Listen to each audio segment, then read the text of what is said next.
तीर्थाणम नमो तीर्थाणम नमो आर्याणम नमो वज्रायाणम नमो लोये सिद्धिसागरम मंगलम भगवान वीरे मंगलम गौतमोपनि मंगलम कुंड कुंडार्य जय नरमुक्ति मंगलम सर्व मंगल मांगल्य सर्व कल्याण कारकम प्रधानम सर्वधर्माणाम जयम जयतु शासनम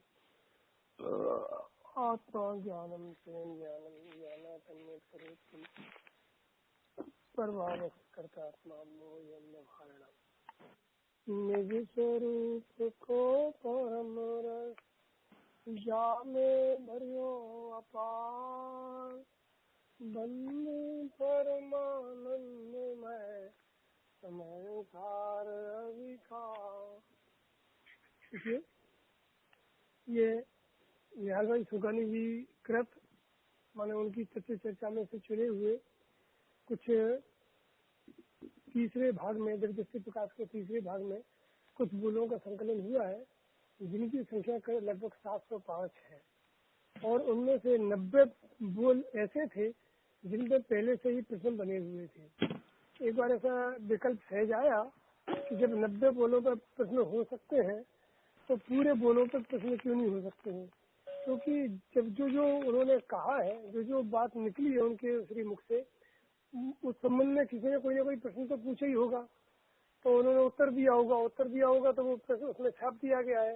इस विकल्प से केवल ये काम हो गया है भाषा वर्णना की योग्यता से। इसको हम आज ही बताना चाहे थे आपको, क्योंकि पुस्तक तो आप सबके नेट पे है ही, कि यदि हम पहले सीधा दृष्टि भाग 3 का अध्ययन करें और अभी प्रश्नोत्तर के माध्यम से इसका अध्ययन करें, इन दोनों में तुलनात्मक क्या अंतर है पहले इसको समझें। क्योंकि पहले बोल जो थे उनमें ना तो बीच में कोष्ठ डाले गए थे, न ही उनके कोई क्वेश्चन थे, तो ये जवाब या कि ये बात किस एंगल से कहाँ से आ रही है इसके बारे में कोई भी जानकारी नहीं मिलती थी। लेकिन अभी जब से ये बनी है तो कई विद्वानों के और कई साधर्मियों के हमारे पास फोन वगैरह आए हैं, पत्र वगैरह आए हैं, तो सब इसको हम जब पढ़ते हैं तो हमें पूरा एंगल पता चलता है कि निहाल भाई क्या कहना चाहते थे। इसलिए आप मैंने यदि आपको केवल निहाल भाई के ही शब्दों को पढ़ना है तो जो उत्तर में पुस्तक में डाला गया छोटे अक्षर में टाइप पे लिखा है उसको आप छोड़ दोगे तो पूरा मोटा टाइप जितना है वो सब निहाल भाई का माल मिलेगा, मैंने निहाल भाई का वाक्य मिलेगा। लेकिन जो छोटे वाले अक्षर का पढ़ोगे टाइप के साथ जोड़ करके तो उसका अर्थ भी स्पष्ट हो जाएगा, समझ में आएगा और सरल भी होगा। तो फिर इसको प्रश्न लगा के पढ़ोगे, मैंने प्रश्न के एंगल से पढ़ोगे तो बिल्कुल एंगल स्पष्ट हो जाएगा। कुछ कहना चाहते आप लोग? किसी को कोई कुछ प्रश्न कहना हो चाहते कि आप लोग? आपकी लाइन जरा म्यूट कर दीजिए। अगर कोई प्रश्न नहीं है तो लाइन म्यूट कर दीजिए। आप चालू रख सकते हो, किसी का कोई प्रश्न भी नहीं है। हाँ बराबर, ठीक है साहब। तो इसमें अपन लोग शुरुआत करते हैं पंडित अभय कुमार जी के अहोभाग्य से। B5 नंबर के पेज पे है, मैंने इसके दिव्यदृष्टि प्रकाश के एक पेज पहले आप सब निकाल रहे हैं अहोभाग्य को, वहाँ पर मंगलाचरण से इसको शुरू करेंगे। फिर हम क्वेश्चन नंबर बोलते जाएंगे, आप क्वेश्चन नंबर निकालते जाना, उसका उत्तर हम देते रहेंगे। उसमें क्या किया है निहाल भाई ने, क्या एंगल से लिया है, तो अपन चर्चा लेंगे। अहोभाग्य को सब पढ़े, एक बार देखें। जिसमें तन होकर परिणति सदा बरतती एकाकार, मैं और तुम का भेद मिटा कर रहती गायक के आकार।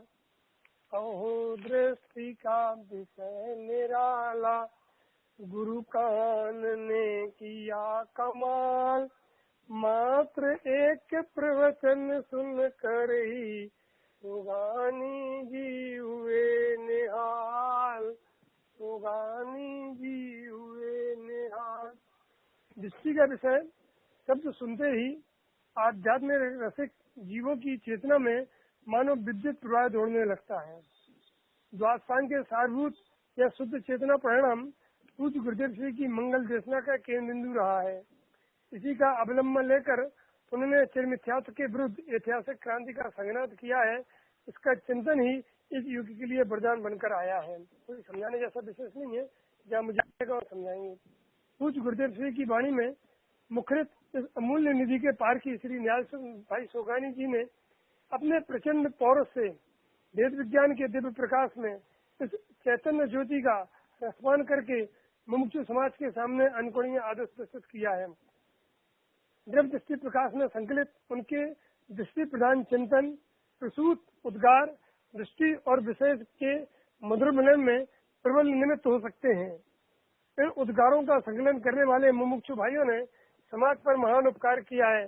मानो उस समय में जो पूरी लालचंद भाई जी या शशि भाई जी अथवा और भी जो उनके साथ सब स्वाध्याय प्रेमी लोग रहे हैं, उनकी गोष्ठी में अपने देवीलाल जी मेहता और भी कई उन लोगों ने सभी संकलन किया था। फिर ये छपाया था मूल में अपने लालचंद भाई जी ने और शशि भाई ने, दोनों ने मिलकर के। अतः उनका जितना आभार माना जाए उतना कम है। ये उद्गार किसी प्रश्न के उत्तर में या किसी संदर्भ में व्यक्त किए गए हैं। वे उन संदर्भ प्रश्नों का उल्लेख करना आवश्यक नहीं समझा गया। उस समय नहीं समझा गया कि प्रश्न भी लिखा जाए और उत्तर भी लिखा जाए। उस समय तो ये था कि निहाल भाई क्या कह रहे हैं, मात्र उन्हीं का संकलन किया जाए। इन गूढ़ रहस्यों का भाव अब ये चीज समझने चाहिए जैसी है। इन गूढ़ रहस्यों का भाव सरलता से समझा जा सके, अतः इसके संदर्भ में प्रश्न बनाकर उन उद्गारों को प्रस्तुत करने का प्रयास प्रशंसनीय है। मैंने इनके जो बोल थे वो सरलता से हमें समझ में आ सके, केवल इसलिए प्रयास हुआ है। तदर्थ भाई रमेश कुमार जी का बधाई के पात्र है। आशा है, अब ये भी नीचे चीज अच्छी है देखने वाली। आशा है नई रुचि वाले जिज्ञासु जन मंगल जी के इस श्रम का भरपूर लाभ उठाएंगे और दृष्टि के विषय का यथार्थ भाव आसन करके स्वानुभूति हेतु उद्यमन होंगे। ये पंडित अभय कुमार जी शास्त्री देवलाली का है, जो अपन ने इसको देखा है। अब अपन हमने कुछ प्रश्न चुने हैं और उनके अलावा यदि आपने आज या कल या कभी और पढ़े हो अथवा भविष्य में कभी पढ़े तो उनमें से उन प्रश्नों को नोट करके रखें और भविष्य में उसे पूछें कि प्रश्न क्या कहना चाहता है और उत्तर क्या है, या उत्तर हमें समझ में आया है या नहीं, या ये उत्तर हमें संगत लग रहा है कि नहीं। ये सारा आप हमें अगली मीटिंग में आप हमसे गोष्ठी में कर सकते हैं। अभी हम स्टार्ट करते हैं। इसका प्रश्न नंबर 3 निकालें सब लोग। पेज नंबर 1 पे है प्रश्न नंबर 3। उसमें है, आप शुद्ध पर्याय को दृष्टि अपेक्षा भिन्न कहते हैं या की अपेक्षा से।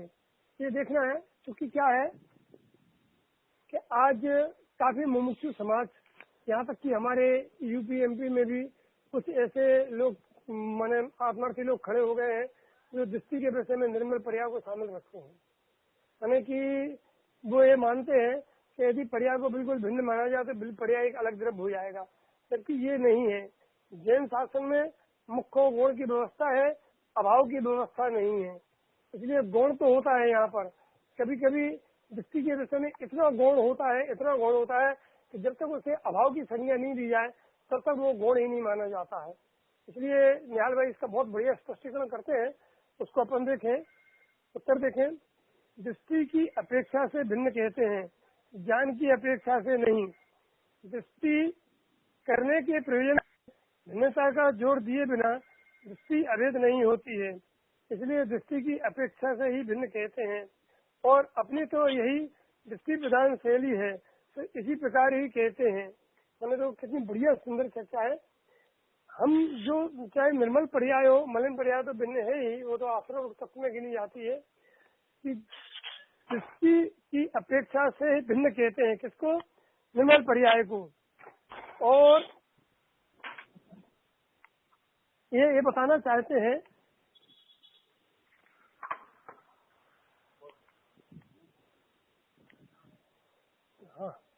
देखिए, दृष्टि करने के प्रयोजन में भिन्नता का जोर दिए बिना दृष्टि अभेद नहीं होती है। हमें यदि मानो भिन्नता का जोर नहीं देंगे दृष्टि के विषय पे तो दृष्टि अभेद होगी ही नहीं। भिन्न करेंगे तभी दृष्टि अभेद होगी, समझे ना।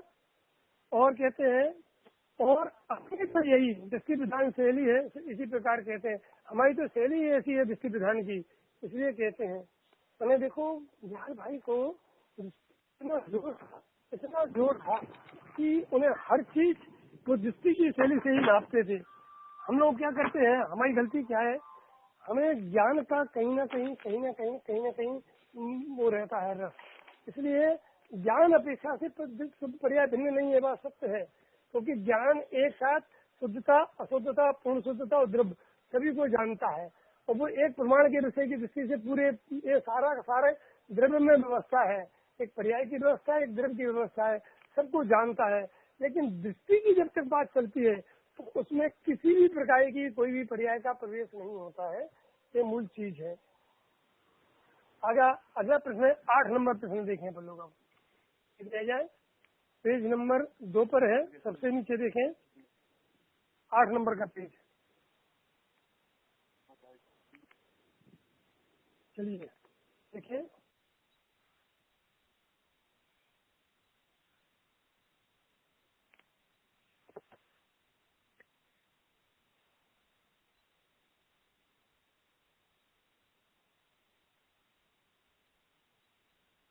इसमें क्रम दिया हुआ है ऊपर से नीचे की भेद विज्ञान की दृष्टि से। उसमें कोई वाक्य आगे है, कोई वाक्य पीछे है, माने पर्याय से भिन्नता का वाक्य पहले आ गया तो कर्म से भिन्नता का वाक्य नीचे आया है, तो उसको थोड़ा आगे पीछे करके व्यवस्थित किया गया है, समझिए ना। इसको देखें जरा अपन कि जब उत्तर देखें, जब कर्म को अंतर तत्व कहेंगे तब नो कर्म को बहिर तत्व कहेंगे, ये आगम की शैली है।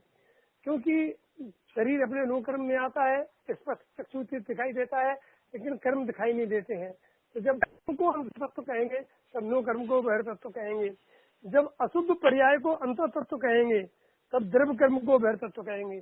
जो अभी अंतर तत्व था द्रव्य कर्म, वही बहिर तत्व हो जाएगा। जब शुद्ध पर्याय को अंतर तत्व कहेंगे तब अशुद्ध पर्याय को तत्व कहेंगे, समझे ना। माने शुद्ध पर्याय अंतर तत्व है, उस समय अशुद्ध पर्याय तत्व हो गई। जब त्रिकाली, मूल चीज यहाँ पे देखिए चौथे नंबर में, जब त्रिकाली ध्रुव को अंतर तत्व कहेंगे, जब शुद्ध पर्याय को बहिर तत्व कहेंगे। गुरुदेव कहते हैं कि 2 सत्य है, पर्याय सत्य अलग है, द्रव्य सत्य अलग है। एक सत्य को दूसरे सत्य की अपेक्षा नहीं है, एक सत्य को दूसरे सत्य के अवलंबन की जरूरत नहीं है। इसलिए वास्तव में देखा जाए तो बिल्कुल बिल्कुल बिल्कुल भिन्न है ये, क्योंकि भिन्नता का जोड़ दिए बिना जब बहिर तत्व में शुद्ध पर्याय चलेगी तो फिर क्या रहा, एकमात्र त्रिकाली ध्रुवात्मा अंतर तत्व ना। इसका नोट जरूर पढ़िए आप लोग। देखें, जब शुद्ध पर्याय बहिर तत्व है, ध्यान बहिर तत्व है, तब ध्रुव तत्व अंतर तत्व है। अब ये मोटी लाइन में न्याल भाई का बात है। जब 2 घर्मों अर्थात धर्मों की बात चलती हो तब उसमें तीसरे घर की टांग अर्थात बात डालने से घोटाला हो जाता है। नहीं, जब अपन बहिर तत्व की बात कर रहे हैं, माने पर्याय अशुद्ध पर्याय की बात कर रहे हैं, तब हमें उसको नहीं लेना है। अशुद्ध पर्याय में किसको नहीं लेना है, शुद्ध पर्याय को नहीं लेना है। क्योंकि देखो, जब हम अशुद्ध पर्याय को अंतर तत्व कह रहे हैं तो हमने द्रव्य कर्म को बहिर तत्व कहा है। तो ऐसी अपेक्षाओं को समझना चाहिए। यदि ऐसे कर्म की अपेक्षाओं को यदि अपन नहीं समझेंगे तो ये नियम से मान के चलो, कहीं न कहीं घोटाला अर्थात की भ्रम हो सकता है, संशय हो सकता है, विमोह हो सकता है। इसलिए 8वें प्रश्न को जरा आप ध्यान से पढ़ना। अब देखिए प्रश्न नंबर 11, मुझे मुक्ति तो चाहिए कि नहीं, सभी का प्रश्न है और सभी मुक्ति की चाहने में लगे हुए हैं। हमें मोक्ष चाहिए, हमें सम्य दर्शन चाहिए, मोक्ष का मार्ग चाहिए। तो अब इसका सुंदर समाधान न्याल भाई ने किया है, इतना बढ़िया लगा है। मैंने एक ऐसी आइसक्रीम है जो 400 ठंडी और मीठी है।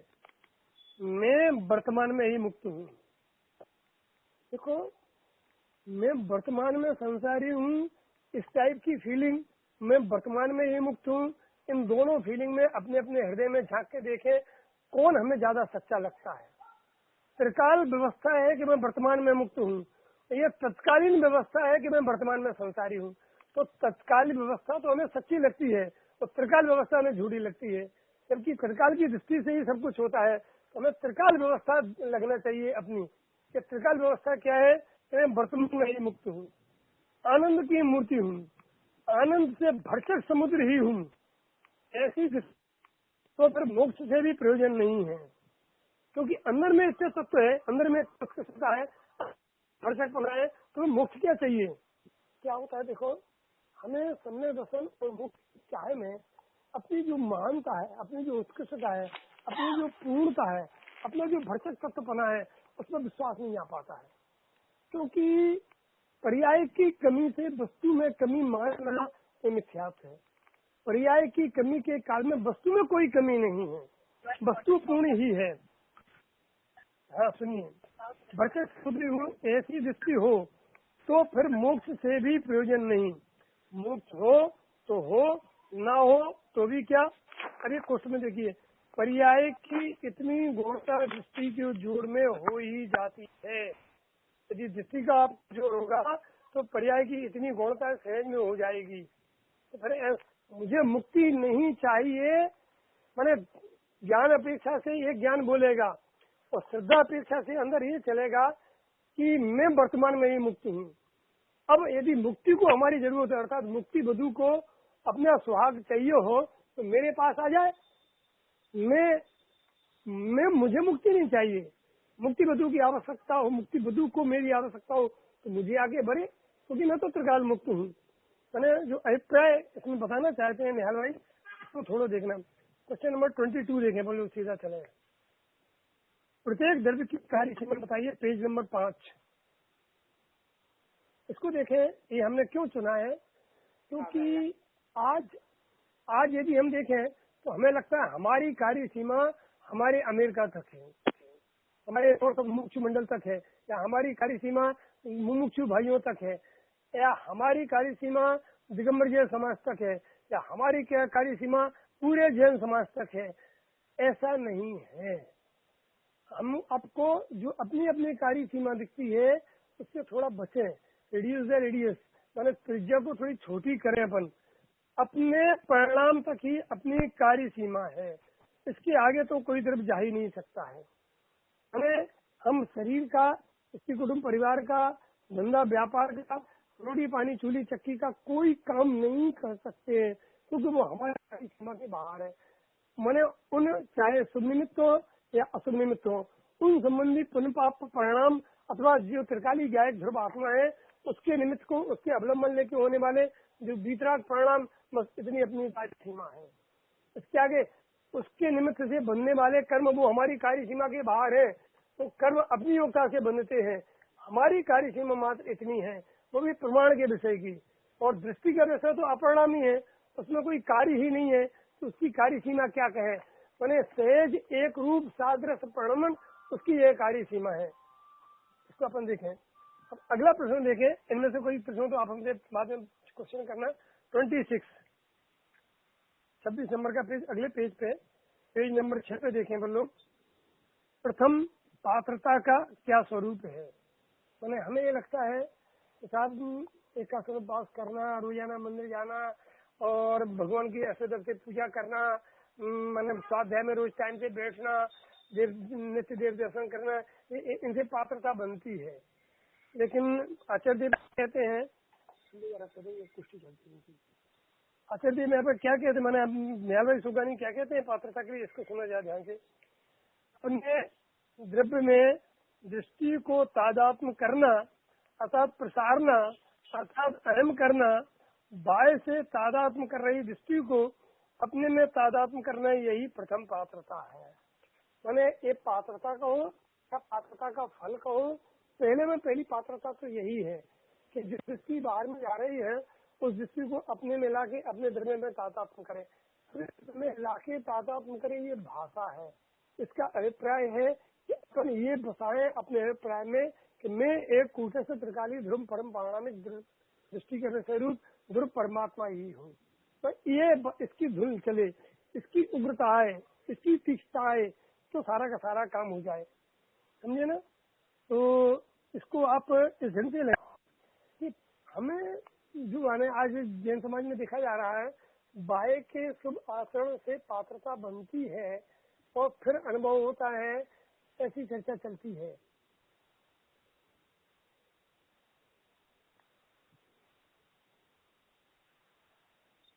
हाँ, तो इसको देखें पर लोग बहुत ध्यान से सुने अच्छी तरह से। अपने द्रव्य में अर्थात दृष्टि के विषय में दृष्टि को तादात्म्य करना अर्थात प्रसारना, प्रसारना का अर्थ है अहम करना, अर्थात यही मैं हूँ। इसके लिए हमने एक क्वेश्चन, हम सागर गए थे, वहाँ पे इसी विषय पे चर्चा चली, तो हमने वहाँ पे एक अरुण भाई पंडित जी हैं, उनसे प्रश्न किया कि अरुण जी मुझे आप एक जवाब दो कि आपके घर में इतने सदस्य हैं, आप, आपकी पत्नी, आपके बच्चे, आपके बहू वगैरह जो कुछ भी हो, और बहुओं के भी बेटे वगैरह, और मकान आपका आपके कपड़े हैं, आपका बिजनेस है, लेकिन हमारा एक छोटा सा प्रश्न है, इन सब में से आप कौन है? मैंने आप अपने रूप में किसका परिचय दे पाएंगे कि ये मैं हूँ? कपड़े आप हैं, अथवा मकान के बर्तन आप हैं, अथवा की जो दुकान की सामग्री है, ऑफिस का काम है, वो आप है। आप क्या है?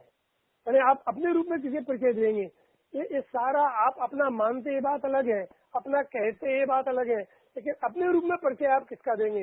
लेकिन मैं अपना परिचय दूंगा, हमने की और अंदर चले कि क्या ये शरीर आप हो? कहने नहीं, ये तो छूट जाएगा। तो ये पुण्य पाप के भिखारी परिणाम आप हो? नहीं, ये तो छूट जाते हैं। तो कले आप जो शुद्ध परिणाम होते हैं अभी है नहीं, वो आप हो। कले जो है नहीं वो हम कैसे हो सकते हैं? तो कि आप कौन हो का एक जो दृष्टि के अनुसार त्रिकाली ध्रुव कारण परमात्मा त्रिकाली टिकने वाला अविनाशी ध्रुव तत्व है, वही मैं होने की, बस यही हम बताना चाहते हैं। यही निहाल भाई इसमें बताना चाहते हैं कि अपने कहने योग्य जो है उसमें अपना अहम पना प्रसार देना, यही पात्रता है। इसके अलावा कोई पात्रता नहीं है। इसके पूर्व में जो कुछ है, मैंने बाय में उदासीन विषय भोगों से उदासीनता आना, अंदर की रुचि लगना, अंदर की दृष्टि होना, ये सारी बातें हैं। लेकिन पात्रता तो यहाँ से शुरू होती है। इसलिए आज हम सब निर्णय करें वास्तव में मैं रूप में किसे घोषित करूं, स्वयं को भी क्या समझाऊं कि मैं कौन हूँ। हम जगत को समझा देते हैं, एक बार खुद से भी तो कह के देखो कि या तुम कौन हो, तो खुद को भी नीचे पैर के नीचे से जमीन खिसकेगी कि जैसे जैसे मैं अपना मानता था या कहता था वो तो मैं हूँ ही नहीं। एक समय के परिणाम में नहीं हूँ, पुण्य पाप के भाव में नहीं हूँ, कर्म में नहीं हूँ, शरीर में नहीं हूँ। मैं तो इसी को सब कुछ आसमान जाति पर्याय को अपना मानता था, लेकिन जो मैं नहीं हूँ उसे मैं अपने रूप मान रहा हूँ और कह रहा हूँ, और जो मैं हूँ उसके बारे में मुझे कोई विचार ही नहीं है। अपना अस्तित्व का निर्णय होकर के उसमें अपना अस्तित्व बैठालना, ये सम्यक दर्शन की बाह्य प्रथम पात्रता और आत्मानुभूति होना, अर्थात उसमें अहम पना हो जाना, ये पात्रता की प्रथम स्वरूप है। ऐसी पात्रता हम सब अपने में लाएं। एक प्रयास चले हमारा, बाह्य से तादात्म्य कर रही दृष्टि को अपने में तादात्म्य करना, यही पात्रता है। बाह्य में तादात्म्य अर्थात सभी को अपना मानते थे, तुम आपके परिणाम को अपना मानते थे, संयोगों को अपना मानते थे, वहाँ पे अपना ना मान करके अपने जो ज्ञाय परमात्मा है उसी को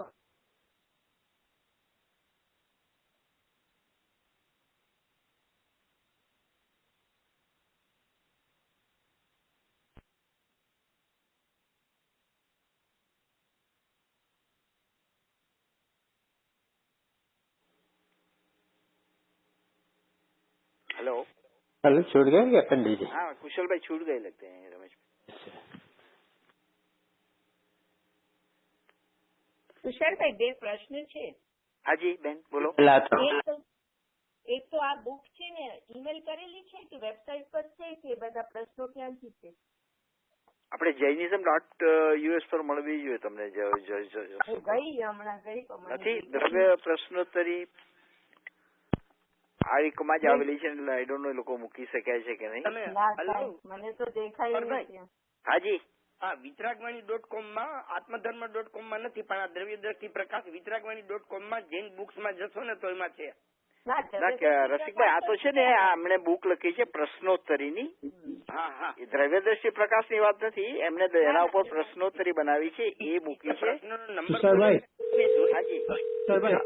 હાજી બોલીએ. रमेश भाई आप छूट गए थे, अभी आ गए ने. Hello hello I'm mailing the book to you. You can mail it out to everybody, okay? हाँ रमेश भाई, I'm mailing out to you right now. हाँ जी कहिए कहिए। आप छूट गए थे, आप शुरू कर सकते हो। अच्छा अच्छा, देखिए तो अब कौन से प्रश्न से छूटा था सब? हेलो 26 में ही चल रहे थे आपने, 26 चलो था हम।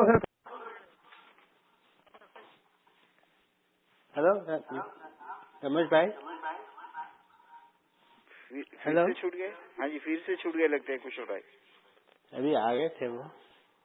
કિરીટભાઈ તમે મોકલાવો છો બધાને હમણાં? કઈ રીતે મોકલાવ છે? મેં તમને અત્યારે મોકલાવી દીધી, મારી પાસે તો છે। મને તો પેલી એટલે હમણાં ઈમેલમાં રજનીભાઈ મોકલાવેલી એટલે આઈ હેવ ધેટ, પણ બધાને મોકલાવી છે કે માસ ઈમેલમાં મને ખ્યાલ નથી। ઓકે, અમારી પાસે નથી। અને તુષારભાઈ બીજો એક પ્રશ્ન એ હતો કે તમે પૂજાનો અનાઉન્સમેન્ટ તો કર્યો જ્યોત્સનાબેન 14નો, પણ 8મના પૂજા નથી કરવાની કઈ? એટલે આપણે મને ખ્યાલ નથી, એટલે કરવાની તો આપણે કરી નાખશું. આપણો પ્રોગ્રામ પતી જશે ને એટલે આપણે કરી નાખશું, પણ મને ખ્યાલ નથી એ પૂજાનું. તમે અને જ્યોત્સનાબેન સંભાળો છો એટલે તમે એનાઉન્સ કરી શકો છો. આપણો પ્રોગ્રામ હમણાં પૂરો થશે ને હું તમને કહીશ. આજકાલ છે ને મને લાગ્યું કે સમર માટે નથી કરતા કે શું, પણ હવે આજે વળી જ્યોત્સનાબેન અનાઉન્સ કર્યો એટલે મને પ્રશ્ન થયો કે હા, તો હમણાં આપણે છે ને રમેશભાઈ મંગળનો ને ચેતનભાઈનો પ્રોગ્રામ પૂરો થાય ને પછી આપણે ફરીથી બધી એનાઉન્સમેન્ટ કરી નાખશું. ઓકે, તો પૂછી બી જોજો જ્યોત્સનાબેન ને ત્યારે. હા, જ્યોત્સનાબેન લાઈન પર તમે રહેજો, આપણે છેલ્લે આપણે બધી એનાઉન્સમેન્ટ કરશું અને છે ને આપણે ईमेल કરી નાખશું. आगे रमेश भाई आगे हैं. हाँ जी रमेश भाई आप शुरू कर सकते हो, छूट गए थे आप फिर से. અને બુક ઈમેલથી મોકલાવી દેવામાં આવશે આજે ને આજે યા તો કાલે ઈમેલ નીકળી જશે. ઓકે, બધાને આવતીકાલ સુધીમાં મળી જશે. Thank you. चलो चलो, ये 32 नंबर का बोल है, प्रश्न है क्या विवाह मेरे में होता है? उत्तर देखिए, विवाह तो मेरे से बहुत दूर है. विवाह मेरे से बहुत दूर है. यहाँ तो परिणाम मात्र भी मेरे से भिन्न है. मैं तो अपरिणामी हूँ, एक समय के परिणाम के साथ नहीं बहता अर्थात पलटता. मैंने विवाह तो बहुत दूर है, परिणाम ही मेरे से दूर है. मैं अपरिणामी हूँ, विवाह की मेरे में सत्ता नहीं है. मेरे अंदर अनंत गुणों के वैभव संपन्न, अनंत प्रभुता, अनंत ईश्वरता, अनंत ज्ञान, अनंत दर्शन, अनंत सुख, अनंत वीर, इनकी सत्ता मेरे में है. विवाह की मेरे में सत्ता नहीं है. और यहाँ तो परिणाम मात्र की सत्ता मेरे में नहीं है, तो विवाह की सत्ता कहाँ से होगी?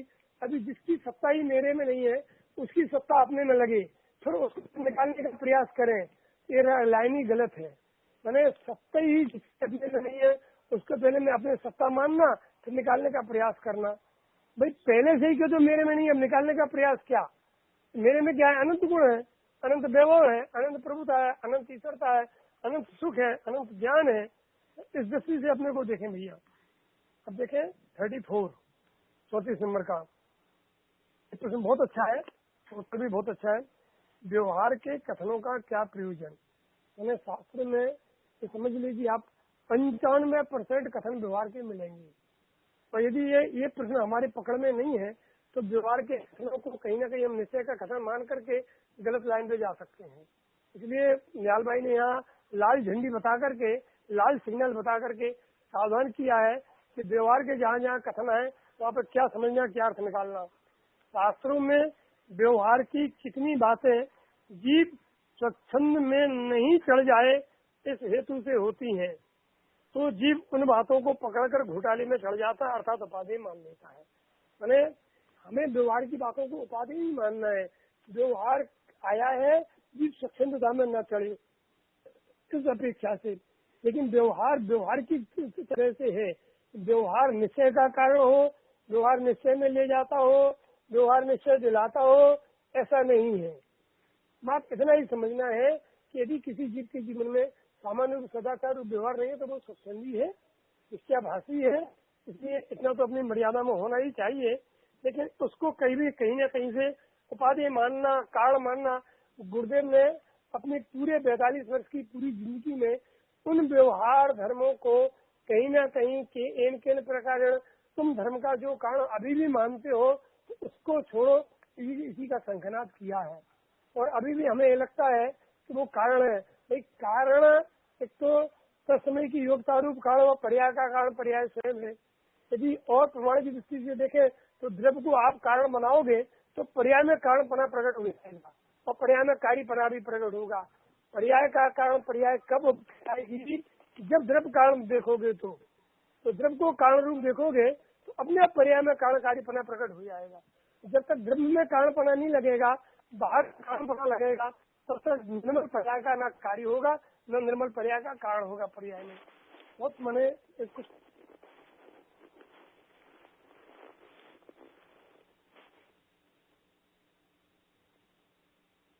हेलो, फिर से छूट गए? यहाँ कुशल भाई छूट गए फिर से लगते हैं. या कुछ उनके यहाँ से लगता है फोन में कोई प्रॉब्लम है. रमेश भाई बार बार क्यों छूट जाते हैं? वो तो सोनगढ़ में कुछ प्रॉब्लम होगा नेटवर्क का कि रसिक भाई। हाँ, सोनगढ़ में तो वो थोड़ा प्रॉब्लम है नेटवर्क का। तो तुषार भाई आप ट्राई करो, मैं अगर मेरे फोन मैं करता हूँ ट्राई। ठीक। तुषार भाई हाँ जी। આ બોલ જયારે બોલે છે ને પંડિતજી, હાજી. નીચે નીચે એ ક્વેશ્ચન ની નીચે બોલ નંબર છે હા. એમના બુક માંથી, દ્રવ્યદર્શી પ્રકાશન માંથી, તો બધા રેફરન્સ ફોન ઈઝી નંબર માટે થઈને હા, એટલે બોલ નંબર બુક માં છે ને એ બધાને મળશે ને તો they can able to reference.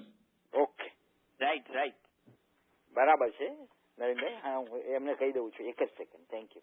મારે આ બોલ કાઢવા પડ્યા વિતરાગવાણીમાંથી. ક્યાં બોલનો જવાબ આપે છે આપણને થોડો ખ્યાલ આવે ને.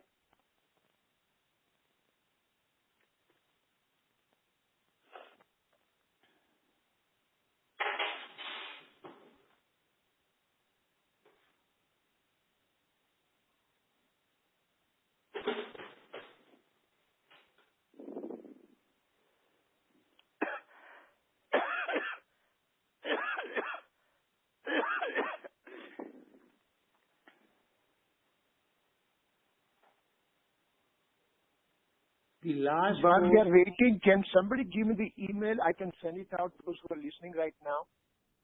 Rashid bhai, I'm sending out to you. Who else is required? Let me know, please, right away. हाँ, आप मुझे भेज दो तो मैं फिर आपको मैं जवाब दूंगा. ओके. वो मेरा 49 गाथा का जो आपने दिया था वो मैंने जवाब लिखा था, आपको मिल गया?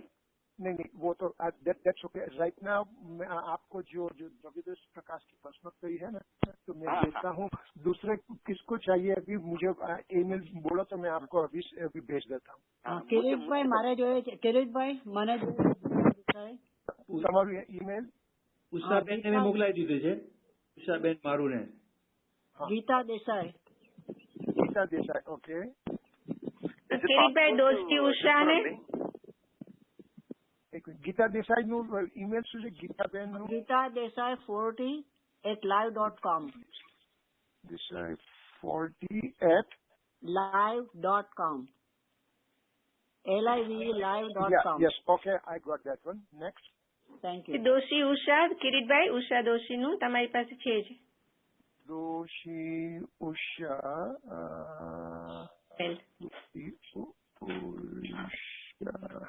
Doshi Usha. Okay, next one. Asha46@gmail.com. Asha 46 @gmail.com. Rameshbhai આવી ગયા છે.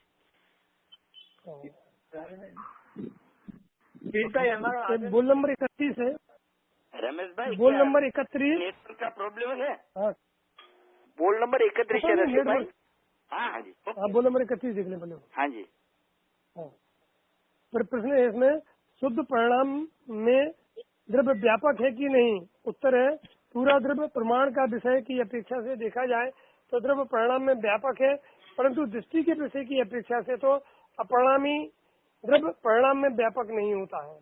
मैंने अपरिणामी द्रव्य जो है तो किसी भी परिणाम में नहीं जाता है, और प्रमाण की अपेक्षा से देखा जाए तो द्रव्य परिणाम में व्यापक है, क्योंकि पूरा का पूरा द्रव्य ज्ञान की अपेक्षा से ज्ञान पर्याय में आ जाता है. तो ज्ञान पर्याय में जानने में आता है, इस अपेक्षा से द्रव्य पर्याय में व्यापक है, लेकिन न कि द्रव्य अपना अपरिणामीपना छोड़ करके एक समय की पर्याय में चला गया है. ऐसी व्यवस्था बिल्कुल नहीं है. इसको देखना. अब सीधा अपन आ जाए 52, अर्थात हम इसका बोल नंबर बताते हैं आपको. बोल नंबर है 46. आप लोग निकाल लें. बोल नंबर 46. ये प्रश्न बहुत अच्छा है. इसका प्रश्न हमने ऐसा बनाया था, पहले दूसरों से सुनना समझना चाहिए ना. ये आज सबका प्रश्न है कि भाई पहले मैं सुनूंगा, पहले मैं समझूंगा, जब भी मैं तो प्रयोग करूंगा, जब भी तो असम्य तो कर पाऊंगा, तभी तो मोक्ष मार्ग में लग पाऊंगा. ऐसे जीवों के लिए सुनने और बाय में से समझने की जो दीनता है उसको ये बोल मिटाता है. दूसरों से सुनना समझना मांगना सब पामरता है, दीनता है, भिखारीपना है. मेरे में क्या कमी है जो मैं दूसरों से मांगूं? मैं तो स्वयं ही परिपूर्ण हूँ. देखो, पहले से यहाँ से उठना सीखो. हम क्या करते हैं, हमें लगता है सुनने सुनने से मिल जाएगा। तो भैया हमने कितना सुना, आज तक अगर देखें तो कितनी गोष्ठियां की, कितने विद्वानों को सुना, लेकिन जब तक हम अपने में अपनी पूर्णता को नहीं समझेंगे, अपनी उत्कृष्टता को नहीं समझेंगे, अपनी महानता को नहीं समझेंगे, तब तक हमें उसको दीनता का भाव बना रहेगा। बाहर से मिलने वाला क्या है? हमारी निर्मल पर्याय से हमें कुछ नहीं मिलता है, हमारी मलिन पर्याय से हमें कोई कमी नहीं आती है, तो बाहर भाषा परिणाम से क्या मिलेगा? भाषा परिणाम तो आत्मा में अत्यंत अभाव है, तो दूसरे क्या समझाएंगे? हम आपको नहीं समझा पाते हैं। आपकी समझ आपके ज्ञान की पर्याय की तत्समय की योग्यता में से आप में प्रकट होती है, और आप अपनी उस समझ से आप समझते हो, और आपको ये पता नहीं है हम अपनी समझ से समझते हैं। आप ये समझ बैठे हो, माने आपका ये अभिप्राय है कि सामने वाला समझाएगा तो उसकी भाषा से हमें समझ में आएगा। आपने अपनी समझ को लंगड़ा लूला बना दिया है, और सामने वाले भाषा के माने सामने वाले के कंधे पे हाथ रख के आप चल रहे हो कि आप समझा दो। बिल्कुल नहीं, कोई कमी नहीं है। इसमें तो एक प्रश्न ऐसा भी आता है, मैं पूछूं तो बीच में उन्होंने कहा अब पूछना बंद करो, अब निज से ही पूछो, क्योंकि गायक अनंत गुणों का धनी आत्मा अंदर में वो सारे जवाब देगा तुम्हें। इसलिए स्वावलंबनता के लिए ये ग्रंथ बहुत उत्कृष्ट है। और हम अब ज्यादा तो नहीं कहे, एक आध प्रश्न और लेंगे। हम मूल में ये बताना चाहते हैं रमेश भाई। हाँ जी। हाँ, यहाँ पर एक प्रश्न है, एक प्रश्न है कि भाई दूसरे से सुना नहीं तो मुझे कैसे मालूम पड़ेगा कि मैं परिपूर्ण हूँ? हाँ सुनिए साहब, होना चाहिए ना? नहीं, हाँ मैंने बहुत बढ़िया प्रश्न आपका ग्रेट भाई। क्या है कि आपने ये दृष्टि प्रकाश उन लोगों के हाथ में जिन्होंने काफी सुन लिया है, और अब उनके लिए सुनना बंद कराना है, क्योंकि सुनते सुनते सुनते सुनते सुनते आपका बहुत बीत जाएगा और आप अंदर में नहीं आ पाओगे, अपनी पूर्णता को नहीं पकड़ पाओगे। इसलिए अब ये सुनो कि सुनने से नहीं होता है, सुनने से समझ में नहीं आता है, अंदर से होता है, अंदर से समझ में आता है। तो मैं परिपूर्ण हूँ कि सुनने से समझ में नहीं आएगा, ये सुन करके अंदर से विचार चलाओगे कि अरे मैं तो परिपूर्ण हूँ, और जब अंदर की परिपूर्णता देखेगी बाहर के सामने बोलने वाले पे थैंक यू कहोगे। मैंने निहाल भाई ने गुरुदेव श्री के प्रति एक जगह इसमें ऐसा लिखा है कि हम तो गुरुदेव श्री को अपरिणामी देखते हैं। जो भाषा का प्रणमन है, जो सुबराग का विकल्प का प्रणमन है, उसे मैं गुरुदेव मानता ही नहीं हूँ, और तुम भी उसे गुरुदेव मत मानो। बाय को देह को तो गुरुदेव मानो ही मत, लेकिन गुरुदेव की जो करुणा है वो भी गुरुदेव नहीं है। गुरुदेव के निमित्त से जो भाषा निकल रही है वो भी गुरुदेव नहीं है, और गुरुदेव के अंदर जो निर्मल प्रणति चल रही है वो भी गुरुदेव नहीं है। ये एक अपरिणामी ध्रुव तत्व है, हम उसे गुरुदेव मानते हैं। तो ऐसा है भैया कि अपन लोग थोड़ा सा इस ग्रंथ को हाथ में लेने के बाद अपनी अंदर की प्रणति को बढ़ाएं। अभी हमारी क्षेत्र में इसी कल चर्चा हुई थी, आपकी भी थोड़ी देर बाद होने वाली है। तो हमने उनसे कहा था कि देखो भैया, ये पूरे ग्रंथ का निचोड़ कि अब एक दृष्टि के विषय में पलाठी मार के बैठ जाओ, तो मैं उग्र से मैंने अब अभिप्राय को इतना उग्र बनाओ, इतना उग्र बनाओ, इतना उग्र बनाओ, ये मान के चले, जैसे मान के चले कि आपकी माँ बहन पर कोई इज्जत लूटने के लिए आक्रमण करने वाला हो, तो आपका कितना पुरुषार्थ चलता है उनकी इज्जत बचाने का। या आपके देवशास्त्र गुरु पे कोई आक्रमण उपसर्ग करने वाला हो, तो देवशास्त्र गुरु की रक्षा का कितना विकल्प चलता है, और कितना पुरुषार्थ आगे आता है कि मैं मर जाऊं, मैं कट जाऊं, लेकिन घर के माँ बहन का अथवा देवशास्त्र गुरु का उपसर्ग नहीं होने दूंगा।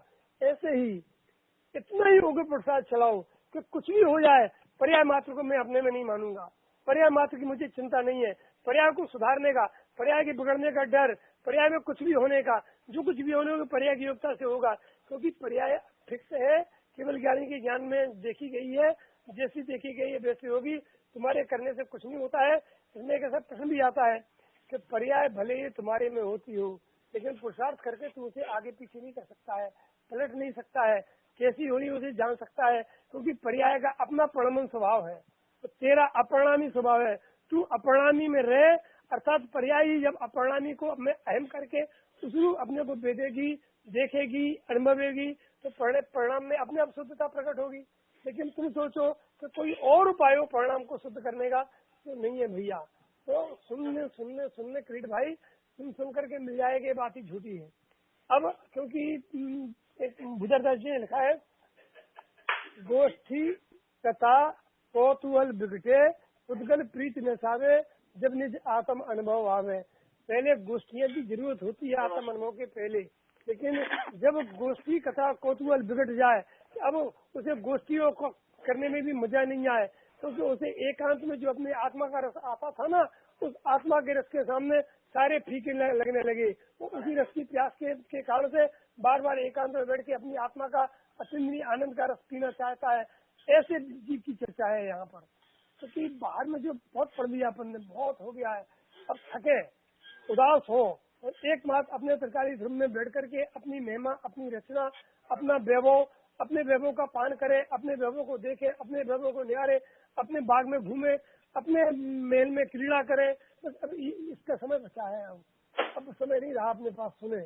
मैंने अब सुन में भी तो उसमें एक ऐसा भी बोल आया है, मृत्यु समय यदि कोई कहता है मुझे सुनाए तो समझने चाहिए उसकी पात्रता ही नहीं है। अब वो कहे अब मुझे कुछ नहीं सुनाओ, मुझे मेरा अंदर का चल रहा है, अंदर का चलने दो, और ऐसे ही अंदर का चलाते चलाते निर्विकल्प अनुभव भी ले सकता है तो जाके सीधा स्वर्ग में जाएगा और एक बहुत आरी होकर के मुख चला जा सकता है। तो जो ये कहता है कि अगर मुझे सुनाओ तो समझना चाहिए उसकी पात्रता भी नहीं है भैया। इसलिए अभी से, आज से ही निर्णय करो कि अब मुझे सुनना नहीं है, और सुनने से कुछ मिलता ही नहीं है, हमें अंतर से मिलेगा। और अंदर में ये है सब कुछ अंदर में, अब गाय की मुझे सब कुछ सुनाएगा। इसलिए इसको देखें। अब किसी को और कोई प्रश्न पूछना हो, समय तो कम रहा है, अभी हमारे पास 2 मिनट है करीब। किसी को कोई प्रश्न है तो एक आध प्रश्न ले सकते हैं, बराबर ले ले। कोई न कोई प्रश्न હોય તો પૂછી શકો છો। 2 મિનિટ છે આપણી પાસે હજુ।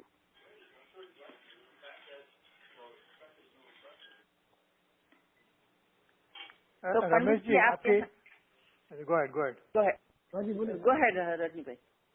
है ना रमेश जी, आपकी जो ये जो किताब है ना वो ईमेल से आ गई है, लेकिन अभी आप सब हम लोग को बात नहीं किया है। अभी आप अगले हफ्ता पर सबको भेज देंगे। सो ठीक है, बाद में आ जाएगी सब। अभी तक मैं सबको भेजी नहीं है। अच्छा, सुनो, तो सबसे ये कहना कि इसका अध्ययन करें और इसमें से जो भी प्रश्न उन्हें टफ लगे, कठिन लगे, समझ नहीं आए, वो नोट करें और उस प्रश्न को पूछे। क्योंकि क्या होता है कि डॉक्टर एक है, मरीज अलग है, और सब मरीज की अलग अलग स्थिति है, तो वो उस मरीज को अपना दर्द सामने रखना चाहिए ना। तो अपना दर्द रखेगा तो उसका दर्द मिटेगा। तो इस किताब में सभी मरीजों की दवा है। इसलिए इसके पूर्व का मैंने 7 दिन के बीच में आप लोग अध्ययन करें। अध्ययन करके कोई ऐसा बोल लगे। और दूसरी बात यह है, हम सभी से निवेदन करते हैं कि हमें रिटन रूप में, चाहे लेटर रूप में, चाहे ईमेल रूप में, ये पुस्तक पूरी पढ़ने के बाद में आपको कैसी लगी और इसमें से क्या दृष्टि मिली, क्या लाभ मिला, वो लिख के भेजना। क्योंकि द्वितीय संस्करण में हम सभी विद्वानों के, सभी आत्मार्थियों के संस्करण या उनकी सम्मतियां हम लास्ट में जरूर छापना चाहते हैं। तो हमारे पास कुछ आ रही हैं। अभी हमारी झांझरी जी से बात हुई थी, प्रदीप झांझरी से, उन्होंने कहा था हमने अध्ययन शुरू किया, अच्छा लगा है, वो भी भेजेंगे। तो हम सभी की सम्मतियां बाद में दूसरी आवृत्ति में छापेंगे। अभी इसका गुजराती अनुवाद कभी हो रहा है? उन्होंने कर दिया है, मैंने चालू हो चुका है। भरत भाई सेठ है भावना घाटगोबर वाले, उन्होंने स्टार्ट कर दिया है। अभी उनका स्वास्थ्य थोड़ा गड़बड़ था, लेकिन शुरू हो चुका है इसका। मैंने करीब महीने 2 महीने में पूरा हो जाएगा। अच्छा, बहुत बढ़िया। अच्छा, हाँ रमेश भाई, थैंक यू। जय जिनेंद्र। अभी हम बोलो जो समय। एक प्रश्न है कि आप कह रहे हो कि अभी सुना बहुत है, तो अभी हमें उसका मनन करना चाहिए, और जो सुना है उसका मनन और ध्यान करेंगे तो ही तो हम आगे बढ़ेंगे ना। सुनिए साहब, मैं आगे बढ़ता नहीं हूँ, मैं पहले से ही बड़ा बढ़ाया पूर्ण तत्व हूँ। मेरे में मनन नहीं है, मेरे में चिंतन नहीं है, मेरे में ध्यान नहीं है। ये सारी पर्याय की त्रुटियां हैं। मैं पर्याय ही नहीं हूँ, मैं पर्याय से रहित हूँ। ये क्या होता है, पूरी पर्याय को अपने ऊपर ओढ़ लिया है, इसलिए हमें सारे कर्तव्य अपने दिखते हैं। लेकिन मैं कर्तव्य से रहित पूर्ण परमात्मा ही हूँ। तो भगवान को कितना मनन करना है, तो भगवान को कितना चिंतन करना है। तो जब हम पहले से ही सिद्ध है, हम पहले से ही परमात्मा है, तो हीन पर्याय की को ऊर्धता क्यों करें। दृष्टि के विषय वाले को पर्याय को आगे नहीं करना चाहिए, पहले से अपनी पूर्णता को समझे। क्योंकि अब मौसम इसका आया है, अब मैंने क्रांति इसकी हुई है कि दृष्टि के विषय को इतना ऊर्ध कर लो, पर्याय की सारी चिंताएं छूट जाए। ये चिंतन, मनन, ध्यान, धारणा, ढलना, ये सब पर्याय का काम है। मेरे का नहीं है और मैं वो नहीं हूँ। वो ढलना हो तो ढले मेरी ओर, नहीं ढलना हो तो नहीं ढले, नहीं ढले तो मेरे में कोई कमी नहीं, ढल जाए में तो मेरे में बढ़ोतरी नहीं। ऐसा में पूर्ण परमात्मा का इसकी उचिता होना चाहिए बहन। बहुत अच्छा रमेश भाई, अभी हम अगले दफे मिलेंगे तो आगे इसकी चर्चा करेंगे। जय जिनेंद्र।